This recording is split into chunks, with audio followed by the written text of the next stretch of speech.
자, 여러분 안녕하세요. 이지우 사이언스 TV의 정인성 강사입니다. 자, 오늘은 쌤이 좀 재밌는 이야기를 좀 전해드릴까 합니다.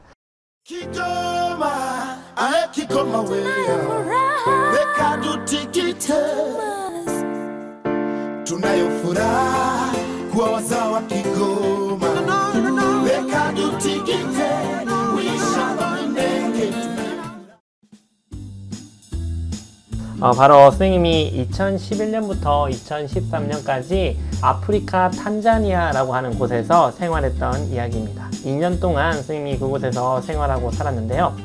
그때의 선생님이 블로그라고 해서 선생님이 하루하루 일기를 인터넷에 올리면서 이야기를 전해드렸는데, 그때 이야기가 조금 많이 유명해져서 선생님이 요렇게 책도 냈었어요. 그래서 탄자니아 괴짜 물리 선생의 하루라고 하는 책을 낸 적이 있어서 이 책의 내용으로 많은 사람들에게 아니면 학교에 가서 강연도 하고 그리고 아프리카의 이야기를 전해드리는 그런 역할을 했었습니다. 그래서 오늘 우연히 컴퓨터를 찾다 보니까 그때 선생님이 강연 때 했던 내용이 있는 그 자료를 우연히 발견해서 여러분들께 이렇게 영상으로 만들어서 전해드릴까 합니다. 여기 보시면 사진이 있는데 이 사진 선생님이 직접 찍은 거예요. 세렝게티라고 하는 곳에서 세렝게티 옆에 보시면 그 응고로라고 하는 그 초원들이 있습니다. 그 초원이 이렇게 펼쳐져 있고 얼룩말들이 이렇게 가고 있는데 얼룩말들 엉덩이가 이렇게 토실토실하게 보입니다. 여기 응고로라고 하는 곳은 화산지대라서 나무가 안 자라요. 나무가 안 자라다 보니까 길이는 없는데 사자라든지 얼룩말이라든지 그리고 코뿔소 이런 애들이 많아서 사파리라고 해서 지프차를 타고 이렇게 여행을 가는 이런 것을 다녀왔었어요. 실제로 사파리라고 하는 말은 탄자니아의 말인 스와힐리어로 여행이라는 뜻이에요. 그래서 그 사파리라고 하는 어원이 이 스와힐리어 탄자니아의 말에서 나왔다라고 보시면 되겠습니다. 자, 그럼 한번 들어가 보도록 할게요. 자, 먼저 쌤에 대한 소개를 좀 했었습니다. 자, 쌤은 예전에 학교에서도 수업도 한 적이 있고요. 자는 학생도 있네. 요 자는 학생 누구야? 자는 학생이네요. 쌤은 대학교 때 물리 교육과 공통과학 교육 그리고 일본어 교육 이렇게 세 가지 교육 과정을 거쳐서 물리 교사 자격증도 있고 공통과학 교사 자격증도 있고 그리고 일본어 교사 자격증도 있어요. 이렇게 세 개 교사를 해도 되는데 이때는 지구과학 수업이었나 봐요. 자, 이때 쌤은 대학교 다닐 때 음악도 좋아해서 음악 밴드 활동도 하고 많이 공연도 다녔습니다. 또 태권도도 해서 태권도도 배우고 가르치기도 했습니다. 그리고 미국에 잠깐 있었는데 미국에 있을 때 태권도 사범으로도 좀 있었어요. 자, 그리고 자전거를 타고 전국 일주라는 자전거 여행도 한번 떠난 적이 있습니다. 이 많은 짐들을 자전거에 실어서 전국을 돌아다니기도 했었죠. 그래서 태백산도 넘기도 하고 강원도까지 돌아서 쭉 한 바퀴를 돌았습니다. 자, 그리고 일본에서 있을 때는 여행도 좋아해서 일본 여행도 많이 다녔고요. 그리고 뿐만 아니라 아프리카에서도 아프리카 여행을 다니면서 배낭족이었죠. 백패커라고 해서 돈 들이지 않고 많이 여행 다닐 수 있도록 온갖 고생을 다 했었습니다. 그리고 미국에 있을 때는 미국에서 교사 자격증을 따기 위해서 가서 미국에서 수업도 하고 학생들도 가르치긴 했지만 역시 비자 문제나 여러 가지 여건이 힘들어서 다시 한국으로 돌아오게 되었었습니다. 지금 보니까 새록새록 옛날 기억이 좀 납니다. 자, 그러면 일단은 쌤이 왜 탄자니아에 다녀오게 됐느냐? 탄자니아라고 하는 나라에 가게 된 이유는요, 코이카라고 하는 국제협력단이라고 하는 이 단체를 통해서 다녀왔습니다. 국제협력단이라고 하면 예전에 우리나라가 6.25 전쟁을 겪고 나서 많이 힘들었을 때 해외에서 많은 원조를 받았죠. 그래서 그 지원을 받았는데 그것을 바탕으로 우리나라가 성장을 해서 이제는 도움을 받는 나라에서 도움을 주는 나라로 바뀌었어요. 그래서 지금은 이 우리나라 청년들이나 많은 능력이 있는 사람들을 해외에 보내서 해외에서 활동할 수 있고 그리고 그 활동으로 그 많은 나라들에게 도움을 줄 수 있는 활동을 할 수 있게 이렇게 지원해주는 정부의 봉사단체다라고 생각하시면 되겠습니다. 자, 그래서 통합적으로는 월드 프렌즈 코리아라고 하는 이런 이름으로 나가고 있다라고 해요. 다양한 나라에서 다양한 활동들을 하고 있었는데 특히 선생님은 과학교육이다라고 해서 해외에서 과학교육을 가르친 그러한 단원이었습니다.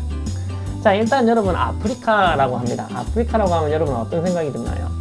자, 흔히 아프리카라고 하면 이렇게 야생의 초원에서 동물들이 뛰어놀 것 같은 그런 이미지만 가지고 있지만 여러분들 실제로 아프리카를 가본 적이 없으니까 여러 미디어라든지 여러 영상이라든지 이런 것에서 많이 볼 겁니다.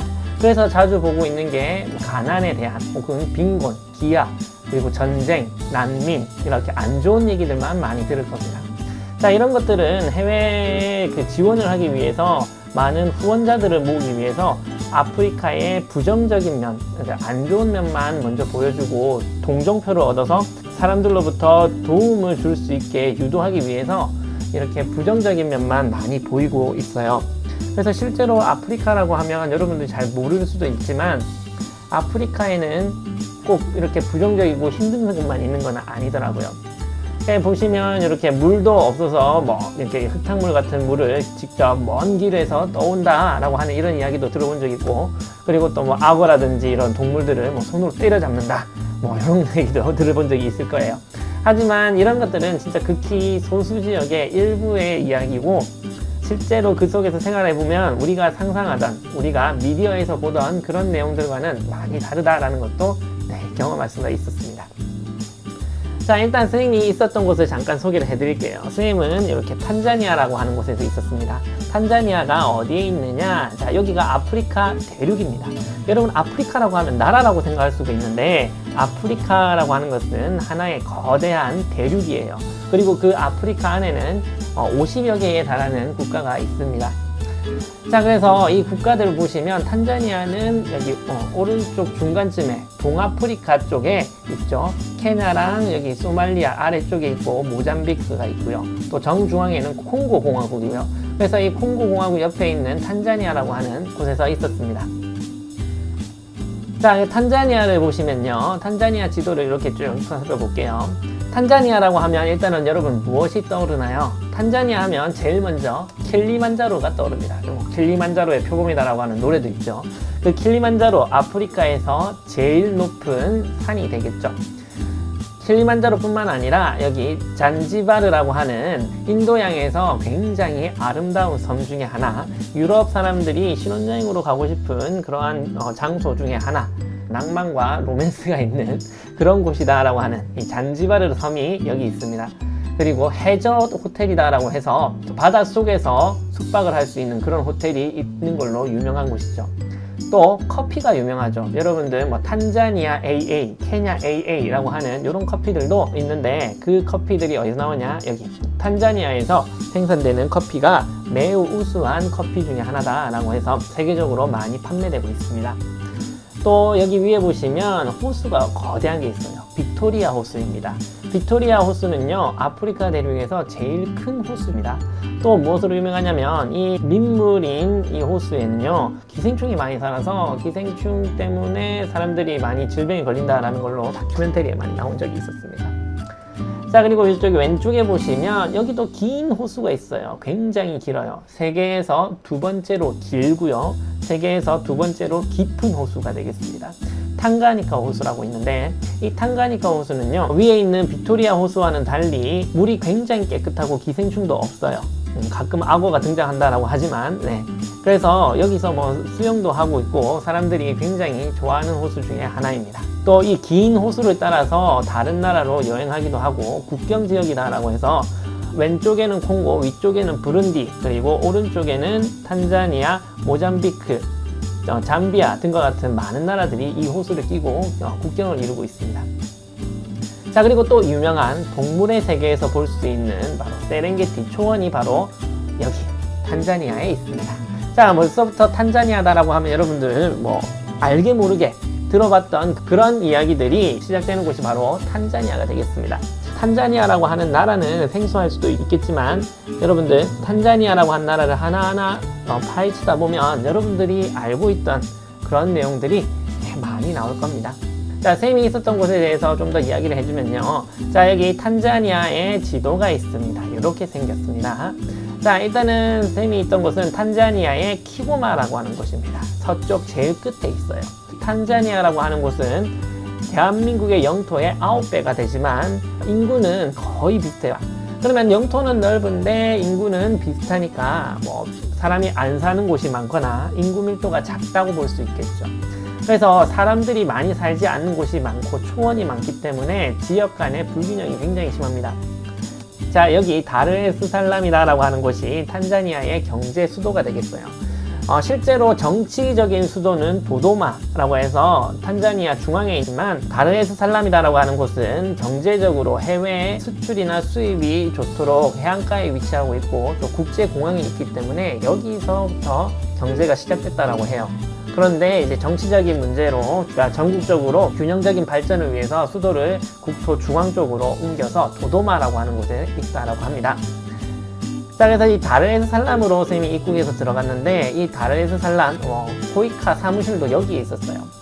자, 근데 여기서 얼마나 걸리느냐? 자, 요렇게 구비 도로를 타고 갑니다. 버스로 36시간까지 걸린 적이 있었어요. 실제로 선생님이 타고 갔습니다. 거의 하루하고 반나절이 더 걸렸죠. 버스 안에서 밤을 새고 그리고 그 다음날까지 버스를 타고 이렇게 갔죠. 일단은 거리도 멀기도 했었지만 일단 길이 다 비포장 도로였어요. 그래서 굉장히 험난한 길을 건너고 이렇게 수도까지 갔다 왔다 이렇게 한 적도 있고요. 그리고 거의 선생님 파견이 끝날 때쯤에 비행기가 생겨서 다르에스살람에서 키고마로 바로 비행기로 올 수 있는 이런 길도 생겼었습니다. 자, 그래서 샘이 있던 키고마는 최서단 국경 지역이었고 그리고 옆에 콩고나 아니면 부룬디에서 난민이 넘어와서 지낼 수 있는 난민 지역이었습니다. 그래서 좀 약간 정치적으로 불안한 적도 있었지만 그래도 평화롭고 되게 시골적인 모습이라서 샘은 굉장히 좋아했던 그런 지역이었어요. 그리고 이 코이카 단원으로서는 샘이 첫 파견이 됐었어요. 그러니까 그전에는 한국 사람이 아무도 없었어.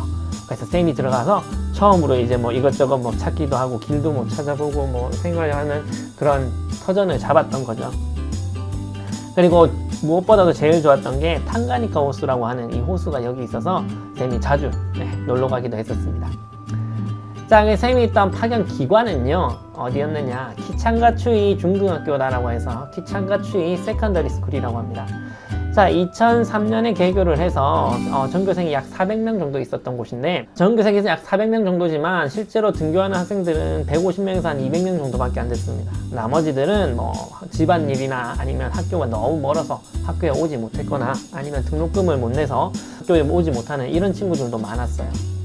우리나라의 옛날 60년대 70년대 얘기 같지만 실제로 또 다른 나라 지구 반대편에서는 그 옛날에 우리가 겪었던 그런 힘든 과거들을 똑같이 경험하고 있는 곳이 또 있다라고 생각하시면 되겠어요. 시내에서 버스로 20분 정도 달리고요. 그리고 내려서 15분 동안 저기 구석진 곳으로 들어가야 겨우 학교가 나오는 곳이었습니다. 자, 물론 수도나 전기 시설은 전혀 없고요. 자, 여기 물탱크가 보이는데 이 물탱크에서 빗물을 받습니다. 빗물을 받아서 물을 쓰기도 하는데 거의 생수로는 쓸 수는 없고요. 그래서 학생들이 학교에 왔지만 물도 못 마시고 손도 못 씻고 이런 경우도 많았습니다. 그리고 전기도 없기 때문에 비가 오거나 흐린 날이 되면 어두워서 수업을 할 수도 없을 정도였어요. 그래서 학생들이 많이 힘들게 공부하고 있더라. 쌤이 직접 갔을 때도 진짜 교구라고는 책상과 의자 그리고 칠판밖에 없었어요. 그래서 학생들이 그냥 학교만 오는 거죠. 와서 공부를 하는지 어떤지 모를 정도로 그렇게 지내고 있었던 거죠.